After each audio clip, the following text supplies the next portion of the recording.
Professor, professora, saudações! Estamos de volta dando continuidade ao estudo da pedagogia histórico-crítica. Nesse bloco, vamos falar do materialismo histórico-dialético, o segundo pilar da pedagogia histórico-crítica. O primeiro pilar é a pedagogia, na verdade a psicologia histórico-cultural. O materialismo histórico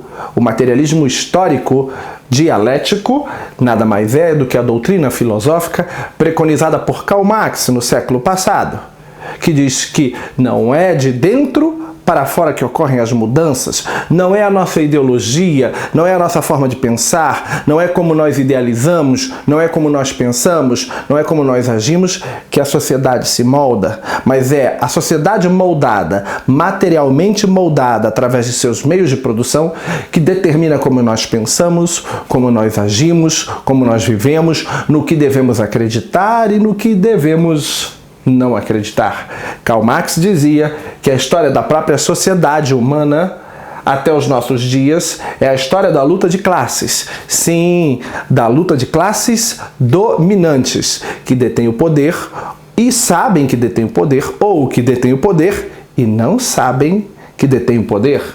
Então, o que é o materialismo? O que é ser histórico e o que é ser dialético? O materialismo, por definição, como eu já disse antes, é a doutrina que afirma que a realidade ela é material. Ela ocorre no mundo material e existe independentemente da vontade do homem ou das suas ideologias. O oposto afirma que a realidade é metafísica, é ideológica. Platão afirmava isso com o mito da caverna, Aristóteles e outros. Isto é, a realidade ela é física, ela é material, ela não é ideológica. As condições materiais que determinam quem nós somos e não quem nós somos que determinamos as condições materiais que estão à nossa volta.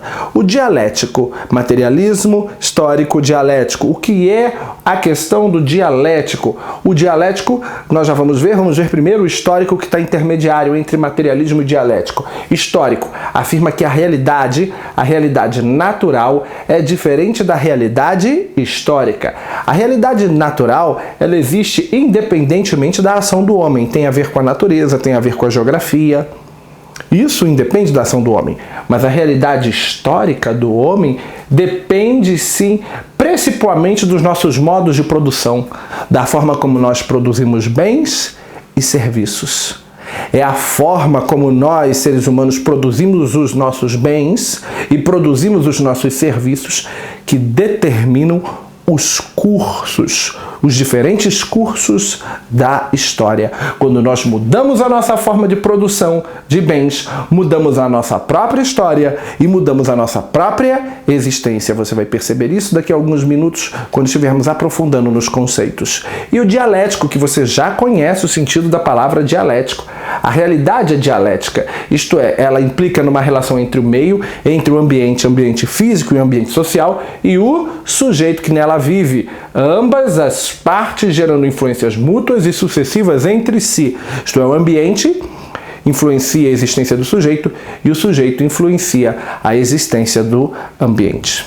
A primeira corrente que vai ganhar força expressiva no mundo de pensamentos não é a corrente materialista, e sim a corrente idealista ou ideológica. Estamos falando de Platão, estamos falando de Aristóteles, estamos falando de Hegel na Idade Média. Já dizia Platão que vivemos no mundo do irreal, onde tudo o que vemos é somente uma sombra imperfeita de uma realidade mais perfeita. Estamos falando do mito da caverna.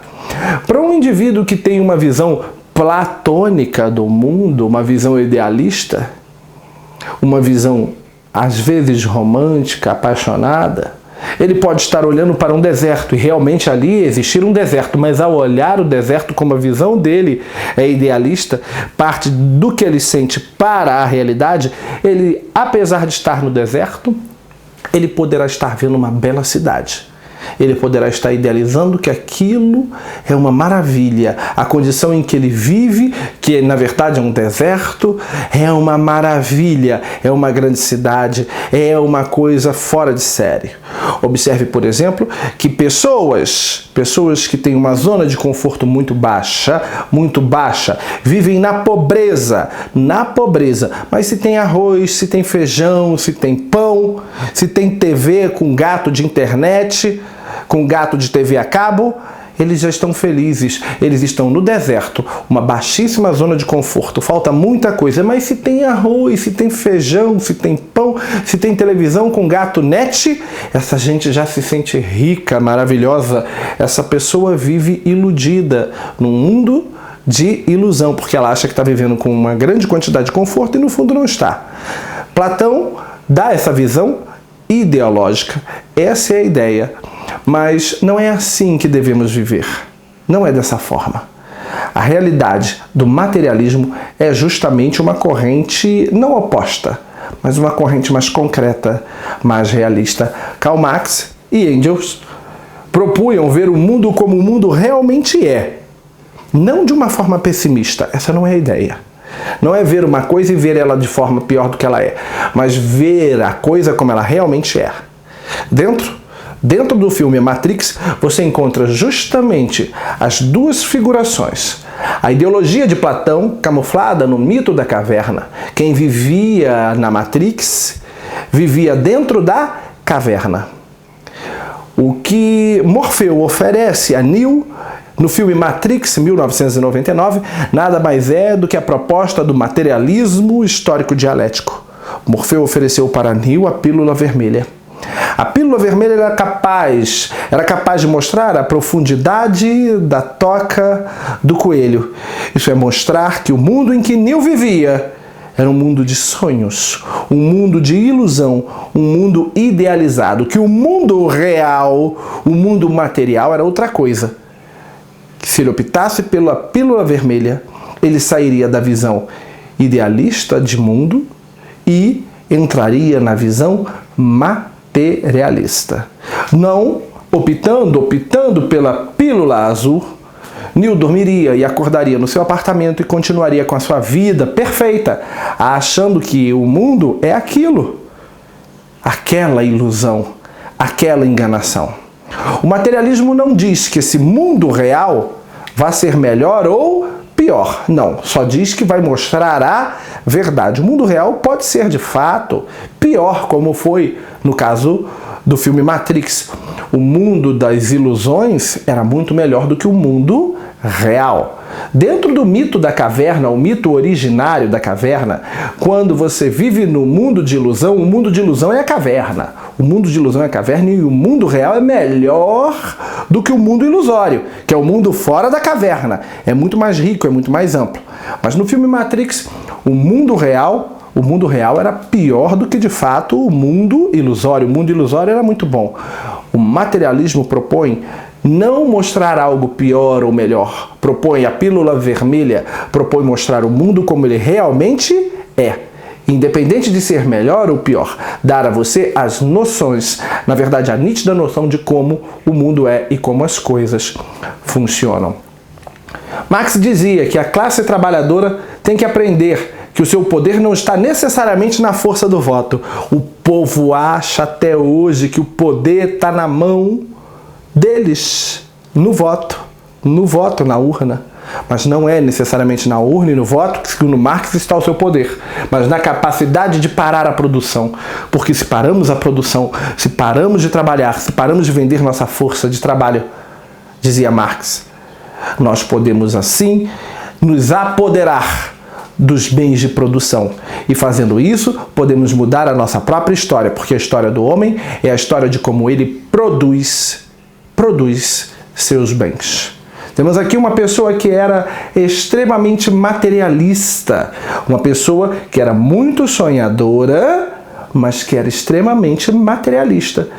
E que diz que quando o homem, veja bem, quando o homem compreender a sua realidade, pode levantar hipóteses sobre o desafio dessa realidade e procurar soluções. Assim pode transformá-la e o seu trabalho pode criar um mundo próprio e seu eu e as suas circunstâncias. De quem estamos falando? Paulo Freire. Paulo Freire era um homem ligado ao materialismo histórico dialético. Ele procurava levar a verdade, fazer com que o homem compreendesse a sua realidade, porque a partir do momento que você consegue compreender a sua realidade, você é capaz de mudar o contexto histórico e social ao seu redor. Porque a compreensão da realidade dá a você, indivíduo, o real empoderamento, a real capacidade de ver o mundo como ele é. Ao ver a cidade, você vai realmente ver se aquilo ali é uma cidade ou se aquilo ali é um deserto, é o que sobrou de uma cidade. Nesse caso eu estou colocando aqui uma visão pessimista. A gente vê o mundo e descobre que quando entramos no materialismo, o mundo é pior do que o que a gente está acostumado a ver.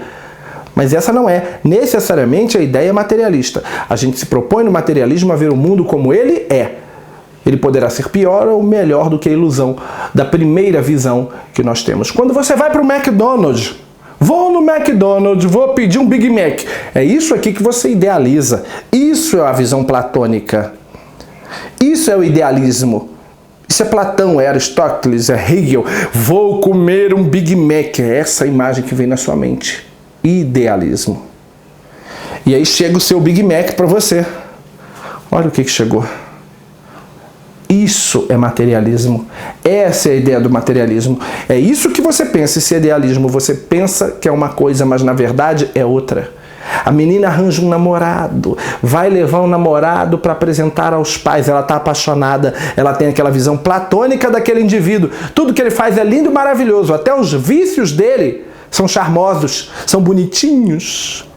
Mas os pais não estão envolvidos emocionalmente. A menina, quando olha para aquele rapaz, vê esse Big Mac aqui cheio de virtude, mas os pais não veem o rapaz como ele realmente é, cheio de defeitos, cheios de vícios de socialização, alguns até perigosos, capazes de comprometer a existência da própria filha. E dizem para a filha: esse não é o Big Mac, esse Big Mac que você está vendo aí, não é isso, ele é esse aqui, ó.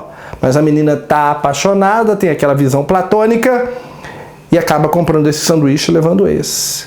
Hammurabi, no materialismo, sempre o que a gente vai ver é pior? Não, sempre o que a gente vai ver é o real, a realidade das coisas, que poderá ser pior ou melhor, isso é muito relativo. Então, o materialismo propõe ver o mundo como ele é. O materialismo histórico é a linha de pensamento desenvolvida pelo estudioso Karl Marx, fundamentando-se, na verdade, que fundamenta-se inicialmente na observação da realidade a partir de uma análise das estruturas e superestruturas que circundam um determinado modo de produção. Análise das estruturas e das superestruturas que determinam um modo de produção. Guarda isso. Já já a gente vai voltar nesse termo estrutura, alicerce e superestrutura dos modos de produção. Então, isso significa dizer que a história está sempre e esteve sempre ligada ao mundo dos homens, enquanto produtores de suas condições materiais. Já mencionamos isso nessa aula. De vida e, portanto, tem sua base fincada nas raízes do mundo material, organizado por todos aqueles que compõem a sociedade. Os modos de produção são históricos e criam, moldam, determinam a história e devem ser interpretados como uma maneira que os homens encontraram em suas relações para se desenvolver e dar continuidade à espécie. Hammurabi, não entendi muito bem. Vai entender agora. O nosso modo de produzir bens e serviços é o que determina a nossa história, a nossa política, a nossa religião. Isto é, a forma como nós produzimos bens materiais e serviços. O nosso modo de produção determina a história do homem, determina a sua política, a sua religião, sua economia, a sua filosofia. É essa a ideia do materialismo histórico dialético, a principal das ideias. Marx dizia que não é a consciência que determina a vida, mas a vida que determina a consciência. Enquanto Hegel, do idealismo hegeliano da Idade Média, dizia que não é a vida que determina a consciência, mas a consciência que determina a vida. São análises extremamente opostas. Hegel dizia que é a minha ideologia que vai moldar o mundo. Marx dizia que é o mundo que vai moldar as suas ideologias. É uma questão de causa e efeito. O fato é que o idealismo hegeliano, ou o idealismo alemão, vai ser a base, sim, do estudo de Karl Marx. Não porque Marx aceita a noção idealista, muito pelo contrário, ele contraria essa noção. Por isso é uma base, mas uma base no sentido negativo. Hegel foi um dos criadores do idealismo alemão e, naturalmente, da gênese do que se é chamado de hegelianismo. Seu cômputo historicista e idealista da realidade como uma filosofia europeia completamente revolucionada denota que foi, de fato, um importante precursor da filosofia continental, que está vigente até hoje, e do marxismo. O fato, vale a pena você analisar, de Marx estar ligado a essa percepção material da vida é porque, conseguinte, ele está vinculado ao entendimento das relações humanas a partir dessa lógica, da realidade que se faz presente no cotidiano das pessoas e nos dá a possibilidade para compreendermos que é o pensamento marxista, que o pensamento marxista se estrutura principalmente por meio da inversão, como eu já disse, do pensamento hegeliano. E então o idealismo hegeliano é de fato a base para o marxismo, mas é a base no sentido negativo, estamos falando de inversão. Para Hegel, as ideias são a causa de todas as coisas. Eu tenho uma ideia na minha cabeça e com base nessa ideia eu crio as minhas condições materiais. Então as ideias são a causa e o mundo material, o mundo concreto é consequência. Isso é Hegel. Isso é idealismo. Isso é Platão. Para Marx, a coisa não vai funcionar bem assim. Então, para Hegel, é a partir dos meus fatores ideológicos que eu vou moldar a economia, que eu vou moldar a sociedade, que eu vou moldar a religião, que eu vou moldar a política e todos os outros fatores que circundam a existência humana. Isso é a minha ideologia, a minha forma de pensar e agir, que molda o universo à minha volta. Isso é o idealismo hegeliano. Para Marx, não. Para Marx, a matéria é a causa de todas as coisas. São as condições materiais que vão determinar a minha ideologia. São as condições materiais em que eu vivo que vão determinar o que eu penso, o que eu sinto, a forma como eu vou reagir a determinados estímulos. Então, tudo que eu penso não é causa, é sim consequência de fatores econômicos, sociais, religiosos e políticos. As condições materiais, elas de fato moldam quem eu sou. Essa é a ideia principal. Por que dizer que esse materialismo é histórico? Porque basta mudar as condições materiais que você muda a história. Basta você mudar o modo de produção da sociedade que você muda a história daquela sociedade. Então o materialismo histórico ele é uma teoria sobre todas as formas produtivas criadas pelo homem ao longo do tempo, conforme o passar do próprio tempo. Os acontecimentos históricos são determinados por fatores econômicos e materiais da sociedade. Quando vivíamos sob a égide de um sistema de produção de bens feudal, tínhamos um tipo de sociedade. Quando o feudalismo caiu e entramos sob a égide de um sistema de produção liberal, criamos um outro tipo de sociedade. E hoje, quando essa questão liberal evoluiu para o capitalismo, o modo de produção de bens capitalista, nós mudamos o tipo de sociedade em que vivemos. Então essa é a ideia do materialismo. Nós temos as forças produtivas, mais a relação de produção.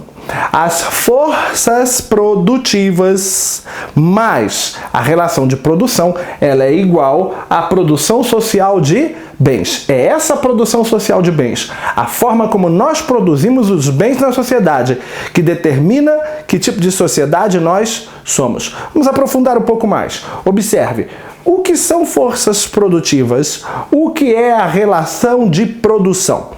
As forças produtivas são as condições materiais da produção. Força produtiva é matéria-prima. Força produtiva são máquinas. Força produtiva são instrumentos e são técnicas. Já a relação de produção é a forma como os homens se organizam para poder trabalhar. Nós podemos nos organizar de forma cooperativa. Se nos organizamos de forma cooperativa para trabalhar e temos as forças produtivas, temos um tipo de sociedade. Nós podemos nos organizar de forma escravista. Se temos um modelo escravista de relação de produção e temos as forças produtivas, a matéria-prima, o território, a máquina, o instrumento, temos outro tipo de sociedade. Nós podemos nos organizar de maneira servil, como foi na Europa feudal, quando a relação de produção se organiza de maneira servil e temos as forças produtivas, temos um outro tipo de sociedade, a sociedade feudal. Podemos nos organizar de maneira capitalista. Quando a relação de produção é capitalista e temos as forças produtivas, temos um outro tipo de sociedade, a sociedade capitalista. Hammurabi, e se nos organizamos, temos a relação de produção, mas não temos força produtiva, não temos matéria-prima, não temos instrumento, não temos técnica. Isso nos leva a relações diplomáticas ou comerciais com outros que tenham essa força produtiva, ou nos leva à guerra. Sim, a falta de forças produtivas gera guerra ou gera relações diplomáticas, assim como a falta da relação de produção, a falta de homens no modelo capitalista em determinado local, também pode gerar guerras ou relações diplomáticas. O fato é que o que gera mudança de um modo de produção para outro são as lutas entre as classes sociais dominantes e o desenvolvimento das forças produtivas. Quando saímos de um modelo escravista para um modelo capitalista, mudamos o rumo da nossa história. Quando mudamos a relação de produção, mudamos o rumo da história. Quando saímos de um modelo servil da Europa feudal para um modelo liberal e depois capitalista, mudamos o tipo de sociedade em que vivíamos. Então, é justamente a mudança dos bens de produção, dos meios de produção, a mudança da forma como nós produzimos as coisas que muda o rumo da nossa sociedade. O movimento da história tem uma base social e econômica material e obedece a um movimento dialógico. Observe sempre que todas as grandes alterações de rumo da história do homem se pautam sempre na forma ou na mudança de produção de bens de algum grupo social. Quando as classes que são dominantes de um grupo social, de um grupo de produção social de bens entram em conflito, um sistema sempre cai e outro sistema sempre se ergue. Isso vale para o nosso contexto histórico, isso vale para o nosso contexto científico também. Então, a nossa ciência, que faz parte da história, também atende a esse movimento histórico. As descobertas da história, as descobertas da ciência, na verdade, nada mais são do que descobertas fruto da maneira como nós produzimos nossos bens, da produção social de bens. Então, a produção social de bens, segundo Marx, está ligada à questão da estrutura, fatores econômicos e fatores materiais, a forma como nós produzimos nossos bens. São como se fossem o alicerce desse edifício, as bases, os pilares que sustentam a superestrutura. Essas bases ou pilares são os fatores econômicos e fatores materiais. A produção social de bens, a forma como nós produzimos os bens, é como se fosse o alicerce da edificação, e a sociedade é a superestrutura. As ideologias, os costumes, a política, as instituições, a religião, enfim, a educação também vai se alicerçar sempre na produção social dos bens. Se eu mudar a infraestrutura desta estrutura de base, eu mudo toda a estrutura da sociedade. Então, são os fatores materiais, são os fatores econômicos que determinam como a sociedade funciona. E a partir do momento que você tem compreensão de que fatores econômicos e materiais e sociais permeiam o universo à sua volta, você tem noção de como manipulá-los, como utilizá-los para mudar a ideologia, para mudar a sociedade, para mudar a religião, para mudar a educação e para mudar tudo que está à sua volta. Agora, se você não consegue ver essa estrutura, esses alicerces, essa base, esse pilar embaixo da terra, não consegue enxergá-lo, você não pode fazer nunca uma obra para mudar a estrutura, a superestrutura do edifício. Essa é a ideia principal do materialismo histórico dialético. Conhecer esses mecanismos dá ao indivíduo o empoderamento necessário para transformar a sociedade que o cerca. Estamos encerrando mais um bloco de aula. No próximo bloco, entramos direto no que vem a ser a pedagogia histórico-crítica e o seu método de trabalho. Um grande abraço, fique com Deus e até o nosso próximo encontro.